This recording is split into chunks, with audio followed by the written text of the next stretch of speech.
जय हिंद दोस्तों, क्या हाल चाल है। आई थिंक सभी लोग ठीक होंगे। तो अभी दशहरा आने वाला है और दशहरे और दीपावली किसके लिए प्रसिद्ध है ये सबको ही शायद पता होगा। भगवान राम, जिनको हम लोग आइडलाइज्ड करते हैं, हम ये मानते हैं कि हमें ऐसा बनना है, या घर वाले भी बोलते हैं कि भगवान राम के जैसा बनो। लेकिन यहाँ पर कभी कभी जो हम दशहरे में इस समय जो व्हाट्सएप में मैसेज चल रहे हैं, आपने देखा होगा बहुत सारे वीडियोस हैं, मिलियंस ऑफ व्यूज़ के साथ कुछ पोएम्स हैं। यहाँ तक कि बहुत सारी जगह पर यह होता है कि रावण को बहुत लोग जस्टिफिकेशन देते हैं कि रावण ने ये जो काम किया था ये क्यों किया था। तो हम उसी चीज़ों को समझने वाले हैं आज, बहुत तर्क संगत तरीके से समझेंगे कि क्या रावण ने जो किया वो सही था या गलत था। तो उसके बारे में आज हम पूरा डिटेल में बात करने वाले हैं। अगर आपको कोई भी इसमें मेरा किसी धर्म को या किसी व्यक्ति को ठेस पहुंचाना नहीं है, अगर किसी को बुरा लगे तो मुझे जरूर माफ करना और कमेंट में जरूर बताना कि आपको कौन सी चीज लॉजिकल लगी या नहीं। कीर्ति दिग दिगांतर में अमर रहेगी, रावण अमर रहेगा, रावण अमर रहेगा। तो वीडियो शुरू करते हैं। हम लोग आज तक रावण के बारे में जो भी जानते रहे हैं, तो रावण में यहां तक कि हमारे जो भारत में है, रावण में आपने देखा होगा कि मध्य प्रदेश में रावण ग्राम है एक, वहां पर रावण की पूजा होती है। उसी तरीके से यूपी के कानपुर में एक दशानन टेम्पल है, ग्रेटर नोएडा में एक टेम्पल है, राजस्थान के जोधपुर में एक टेम्पल है, आंध्र प्रदेश में एक टेम्पल है। तो ऐसे बहुत सारी जगहें हैं जहां पर रावण की पूजा होती है। वहां पर जय लंकेश, जय रावण बाबा। सिमिलरली यूट्यूब पर आपने बहुत सारी पोएम्स भी सुनी होंगी जिसमें रावण के बारे में बताया जाता है, रावण को बहुत आइडलाइज्ड किया जाता है कि मैं रावण ही ठीक हूं, तुम राम बन जाओ, ऐसा कुछ करके। तो ये क्यों है? तो इसके लिए समझने के लिए हम ये देखते हैं कि रावण 3 भाई थे, रावण, विभीषण और कुंभकर्ण। इन तीनों ने तपस्या की और ब्रह्मा जी से इन्होंने पहले तो ये चाहते थे कि हमें अमरत्व का वरदान मिल जाए, लेकिन ऐसा हुआ नहीं। तो रावण ने वरदान मांगा, कुंभकर्ण ने मांगा और विभीषण ने मांगा। यहां पर रावण और विभीषण जो है, आपने सबने कहानी पढ़ी होगी। मैं जो भी कुछ कोट करूंगा ये ध्यान रखिएगा, वाल्मीकि रामायण से होगा और इसका लिंक मैं डिस्क्रिप्शन में दे दूंगा। मैं कुछ भी अपनी तरफ से नहीं बताऊंगा कि आपको लगे कि नहीं अपनी तरफ से नई कहानी मैंने बना दी, ठीक है। तो रावण और कुंभकर्ण, यहां पर तो लोग इनको बहुत जस्टिफिकेशन आजकल देते हैं, बट यहीं पर विभीषण की अगर हम बात करें, लोग इसको गद्दार बोलते हैं। विभीषण को लोग सीधा गद्दार बोलते हैं और बहुत सारे आपने सुने भी होंगे, घर का भेदी लंका ढाए, ठीक है। तो ये विभीषण के बारे में ही है। जैसे कोई गद्दारी करता है तो उसको हम लोग बोलते हैं विभीषण हो क्या। तो ये सारी चीजें होती हैं। तो क्या विभीषण इतना हेट डिजर्व भी करते हैं? तो एक एक पॉइंट को हम लेकर रावण को समझते हैं। सबसे पहला पॉइंट जहां से रावण का स्टार्टिंग होती है, क्या होता है? शूर्पणखा वाले कांड से। शूर्पणखा के लिए कहा जाता है कि देखो देखो पुरुषों ने महिलाओं पर हमला कर दिया, मतलब जो लक्ष्मण जी थे उन्होंने शूर्पणखा की नाक कान काट दिया, जो भी किया। तो ये कहा जाता है कि पुरुषों ने हमला किया और शूर्पणखा का बदला लेने के लिए, मतलब एक बहन का बदला लेने के लिए भाई ने किया। तो ये तो सही किया ना, अगर ऐसा होता तो सही था। लेकिन अभी सुनिए ध्यान से कि क्या हुआ था। वाल्मीकि रामायण के चैप्टर 17 में 27-28 श्लोक में बहुत बाकायदे लिखा हुआ है कि क्या होता है कि पूरी कहानी समझिएगा। शूर्पणखा राम और रावण को देखती है, वो राम के पास जाती है। राम बोल देते हैं कि मैं विवाहित हूं, ये मेरा छोटा भाई है लक्ष्मण, इससे बात कर लीजिए। वो प्रपोज करती है उन्हें। लक्ष्मण जी फिर से राम के पास भेज देते हैं, राम जी लक्ष्मण के पास भेजते हैं। बार बार यही होता है। वो गुस्सा हो जाती है। जब वो गुस्सा हो जाती है तो वो बोलती है कि तुम्हारे बीच में ये औरत ही तो है, सीता जी को कहती है कि औरत ही तो है जिसकी वजह से तुम मना कर रहे हो, मुझे तो राम ही पसंद है, तो राम मैं इसको खत्म कर देती हूँ। और सीता जी को बहुत डिसरिस्पेक्ट करती है। आप चैप्टर 17 श्लोक 27-28 में जाकर देखना, वहां पर वो बोलती है कि ये औरत बहुत डिसरिस्पेक्टफुल तरीके से बोलती है कि ये अगली है, बहुत डिफॉर्म्ड शेप में है, उन्हें बॉडी शेम करती है, डिसफिगर्ड औरत है, ठीक है, और ये फियरफुल औरत है विथ फैट वैली, उनको मतलब पूरी तरीके से बहुत डिसरिस्पेक्ट करती है। और फिर ये बोलती है कि ठीक है तुम इनकी वजह से मुझसे शादी नहीं कर रहे हो, ठीक है मैं इसको खा लेती हूं। और वो सीता जी पर हमला कर देती है, जिसके रिएक्शन में लक्ष्मण जी उसके नाक काट देते हैं। ये हुई थी घटना। अब कुछ लोग बोलते हैं कि पुरुष ने महिला पर हमला किया था। इसी चीज को अब रिवर्स करके देखिए, आप अपने पर ध्यान दीजिए। अगर कोई शादीशुदा नहीं है तो अपने माता जी पर ध्यान दे। आपकी माता जी पर कोई पुरुष हमला कर दे कि मैं इसको खा जाऊंगा, आप क्या करोगे? वो जानलेवा हमला कर दे, ऑब्वियसली आप सिमिलर चीज अप्लाई करोगे जो लक्ष्मण जी ने की। तो यहां पर यह आर्गुमेंट बिल्कुल गलत है। दूसरा, यहां पर कहा जाता है कि शूर्पणखा का बदला लेने के लिए, एक बहन का बदला लेने के लिए भाई ने यह सब किया, जो कि बिल्कुल ही गलत है। आप जाकर पढ़िए तो वहां पर यह पता चलता है चैप्टर 33 अरण्यकांड में कि शूर्पणखा जाती है और रावण से ये बोलती है कि, ये नहीं बोलती है कहीं पर भी कि मैं रावण, मैं तुम्हारे मैं मेरा बदला ले लो, मेरा नाक कान कट गया भाई, मेरा बदला ले लो, मैं बहुत परेशान हूं, उन्होंने मेरे पर हमला किया, ऐसा कुछ नहीं। वो जाकर रावण से बोलती है कि हे रावण, मुझे एक स्त्री दिखी थी जो पूरे तीनों लोक में सबसे सुंदर स्त्री थी। मैंने सोचा कि तुम्हारे राज्यपाट में सारी अमूल्य चीजें हैं, उन अमूल्य चीजों में ये स्त्री भी होनी चाहिए क्योंकि ये तीनों लोगों में सबसे सुंदर है। इसलिए मैं उस स्त्री को लाने की कोशिश कर रही थी जिसमें दो पुरुषों ने मुझ पर हमला किया और मेरी ये स्थिति की। लेकिन स्थिति तो ठीक है, लेकिन अगर वो स्त्री तुम्हारे में होगी ना, तुम्हारी भार्या बन जाएगी, तो ये तुम्हारे लिए बहुत गर्व की बात होगी। उसने कहीं पर भी ये नहीं कहा कि चलो रावण मेरा बदला ले लो। उसने केवल उसकी लस्ट, उसकी काम वासना को जागृत करने की ये कोशिश की कि रावण जाकर सीता को किसी तरीके से वहां से वो हो जिससे उसका बदला पूरा हो। और यहां पर उसको पता था शूर्पणखा को कि अगर वो बदला की बात करेगी तो रावण को फर्क नहीं पड़ेगा। अगर आपने वाल्मीकि रामायण ध्यान से पढ़ी होगी तो रावण बहुत ज्यादा अपनी फैमिली से वो क्लोज नहीं था कि उसको लगे कि अपनी फैमिली के लिए, तो वो ये करता है। तो एक चीज तो बहुत स्पष्ट हो गई। दूसरा, कहते हैं कि रावण बहुत विद्वान था, शिव भक्त था, ब्राह्मण था। मैं खुद एक ब्राह्मण हूं, लेकिन मैं कभी रावण को एडमायर नहीं करूंगा। क्यों? क्योंकि विद्वान, आप विद्वान के बारे में क्या समझते हैं? क्या केवल 4 पुस्तकों का पढ़ लेना ही विद्वान होता है? ऐसे तो आपने कहानी सुनी होगी, बहेलिया आएगा जाल बिछाएगा, हम नहीं फंसेंगे, नहीं फंसेंगे, नहीं फंसेंगे। तो क्या वो चिड़िया विद्वान थी? वो आके तो फंस गई ना। तो एक किताबों का ज्ञान होना बिल्कुल वो नहीं होता। वहीं पर विद्वान की अगर आप बात करते हैं कि हमें विद्वान है इसलिए हमें उसकी करना चाहिए, तो कुछ नाम मैं लेना चाहूंगा। लादेन बहुत अच्छा इंजीनियर था, तो क्या उसकी पूजा करने लगोगे? नहीं करोगे ना। ठीक है। अहमद उमर सईद के बारे में मैं आपको बता दूं, ये एक आतंकवादी था। जब कांधार में हमारा जेट को जिसको हाईजैक किया गया था 1999 में, तो 3 आतंकवादियों को छोड़ने की उन्होंने बात कही थी, जिसमें से एक था अहमद उमर सईद।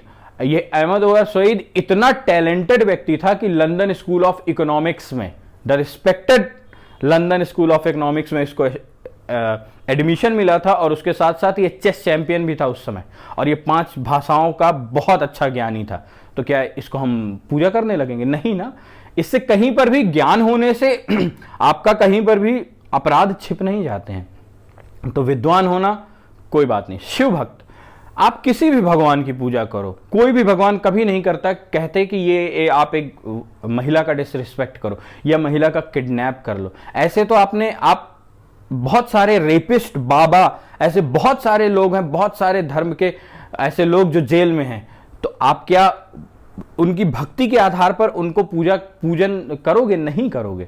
दूसरा, ब्राह्मण है तो क्या हो गया? वो ब्राह्मण होता, क्षत्रिय होता, वैश्य, शूद्र, कुछ भी होता, उसने गलत किया है तो गलत किया है, उसकी आइडेंटिटी से मुझे कोई फर्क नहीं पड़ता।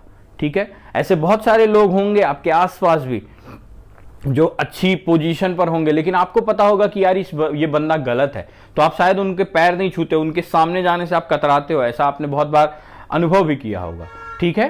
तो ऐसे बहुत सारे एग्जाम्पल आपको दुनिया में मिल जाएंगे जो विद्वान भी होगा, शिव भक्त होगा, या फिर बहुत पूजा पाठ में होगा और अच्छी कास्ट से भी होगा, लेकिन फिर भी वो खराब ही करता है। ठीक है।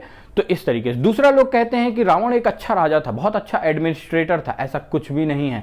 अरण्यकांड चैप्टर 33 में जाकर पढ़ो, वहां पर शूर्पणखा ये बोलती है रावण को आकर, उनको बहुत सारा क्रिटिसिज्म करती है कि रावण, तुम्हारे राज्य जो है वो बर्बाद हो रहा है, तुम खुद बर्बाद हो, तुम्हारा कोई गोल नहीं है, तुम बहुत ही गंदे राजा हो, तुम्हारे राज्य में ये देखो क्या चल रहा है, लोग किसी को मारे डाल रहे हैं, किसी को खाए डाल रहे हैं।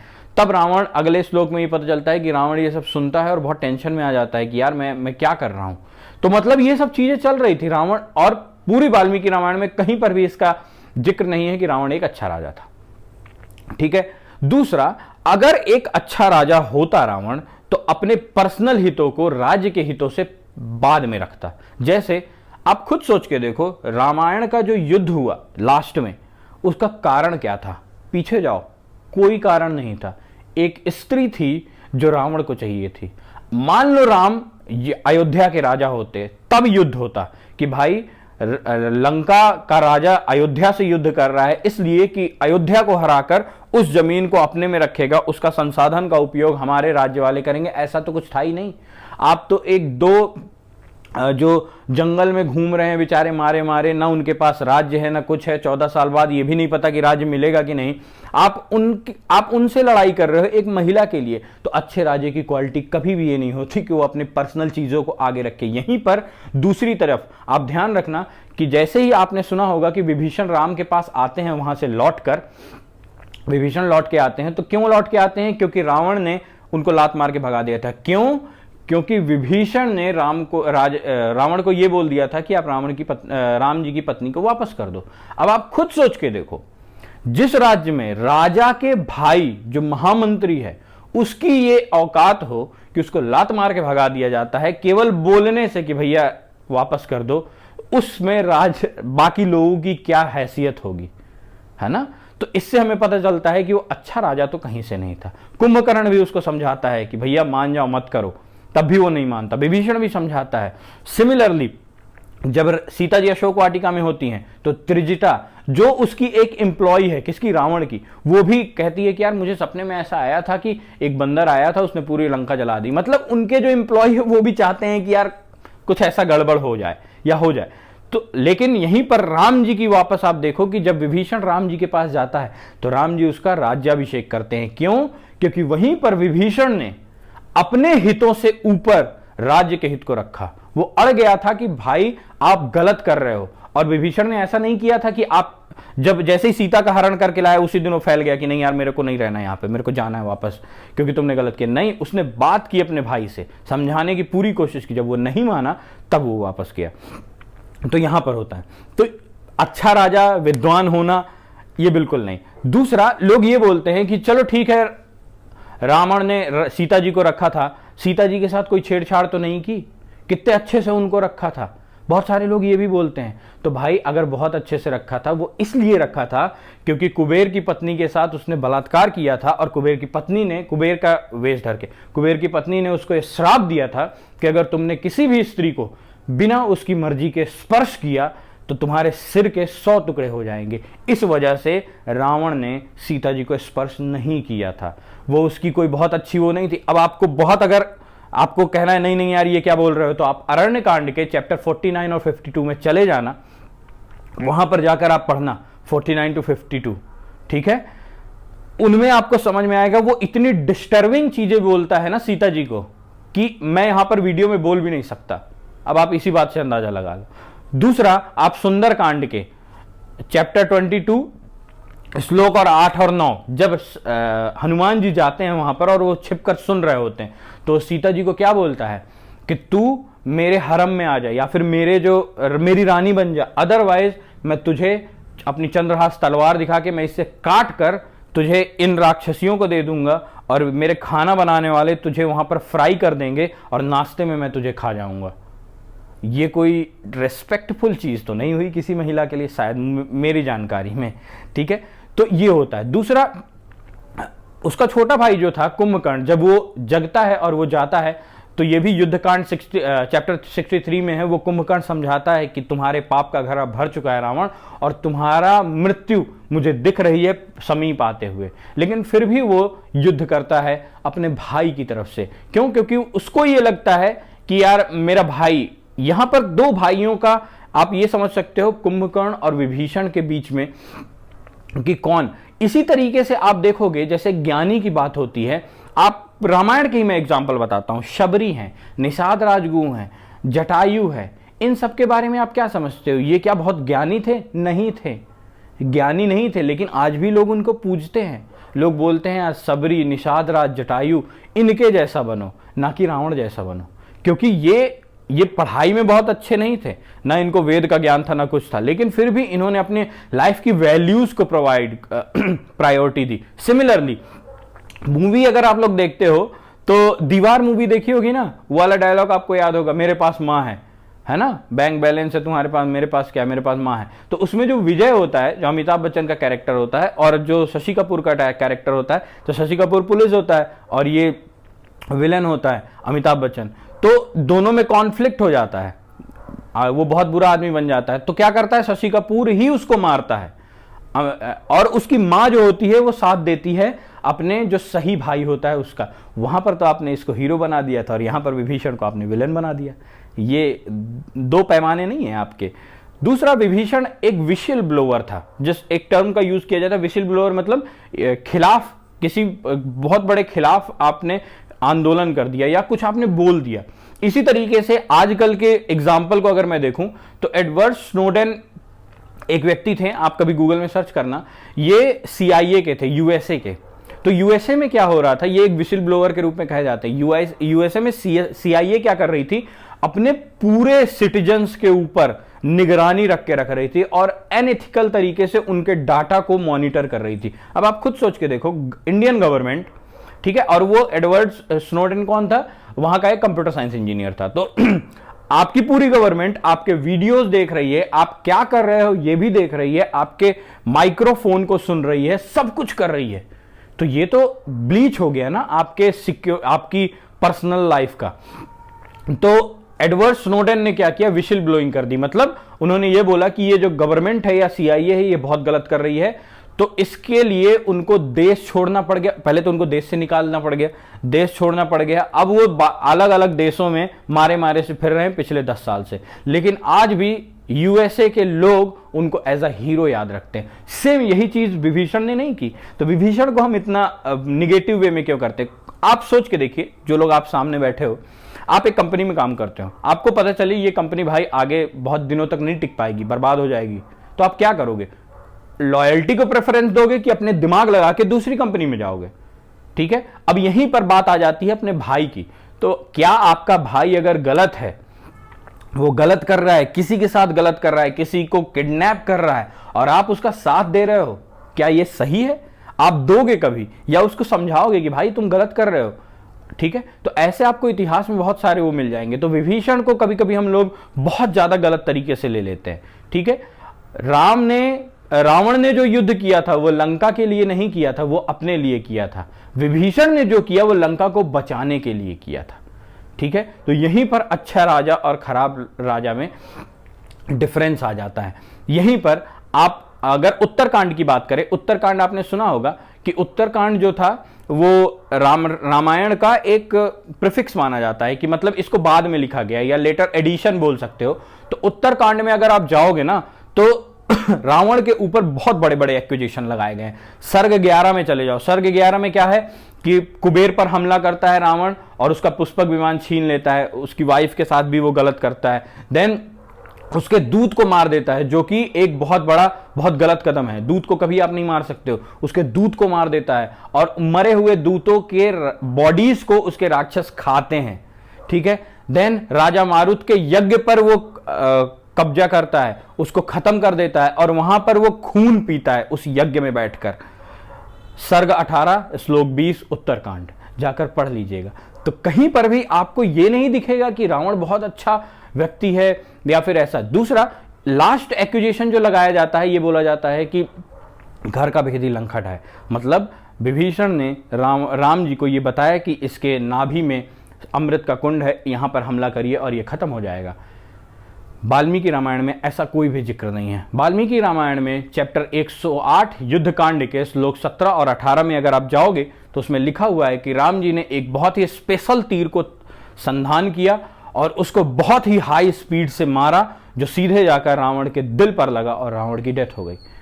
तो ये जो अमृत वाली बात है ना, ये लेटर एडिशन में जोड़ी गई है। ठीक है, तो हम लोगों को ये समझना होगा कि हम क्या बनना चाहते हैं। आज का दिन है, हमें अपने ऊपर जो बुरे चीजें हैं उनको पीछे छोड़ना है और अच्छी चीज़ों को अपने साथ लेकर चलना है। रामायण की कथा बेसिकली हमको यही समझाती है, कोई भी व्यक्ति जो गलत करता है वो गलत ही है, उसका ये कोई भी डिफेंड नहीं कर सकता कि इसने इसलिए गलत किया या इसलिए गलत किया। गलत अर्थात गलत, सही अर्थात सही। तो चलिए आज के वीडियो में इतना ही। किसी को कुछ कमेंट हो, कोई शिकवा गिला या शिकायत हो तो कमेंट में मुझे ज़रूर बताइएगा। और अगर किसी को किसी फैक्ट के बारे में कुछ पूछना हो तो मुझे कमेंट में बताइएगा। डिस्क्रिप्शन में मैं वाल्मीकि रामायण का लिंक भी दे दूंगा, तो जितने भी मैंने श्लोक के नंबर बताए हैं आप जाकर वहाँ पर चेक भी कर सकते हो। So good night, take care, goodbye, जय श्री राम।